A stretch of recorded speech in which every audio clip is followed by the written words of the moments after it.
বাংলাদেশে ফিরে আসবেন সাবেক প্রধানমন্ত্রী শেখ হাসিনা।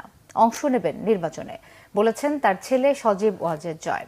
শেখ হাসিনা ভারতে পালিয়ে যাওয়ার 3 দিনের মাথায় নিজের দেয়া আগের বক্তব্য থেকে সরে এসে এমন দাবি করলেন তার ছেলে সজীব ওয়াজেদ জয়। এদিকে শেখ হাসিনার বিষয়ে ফোন আলাপ করেছেন যুক্তরাজ্য ও ভারতের পররাষ্ট্রমন্ত্রী। বিস্তারিত মেহরাব হোসেন খানের ডেস্ক রিপোর্টে। ছাত্র জনতার বিক্ষোভের মুখে গত 5 আগস্ট ভারতে পালিয়ে যান শেখ হাসিনা। এরপর সামাজিক মাধ্যমে ভিডিও পোস্ট করে আর বিভিন্ন গণমাধ্যমে সাক্ষাৎকার দিয়ে তার ছেলে সজীব ওয়াজেদ জয় বলেছিলেন তার মা আর বাংলাদেশে যাবেন না, রাজনীতি করবেন না, এমনকি শেখ মুজিবের 2 কন্যার সন্তানদেরও আওয়ামী লীগের হাল ধরার সম্ভাবনা নেই।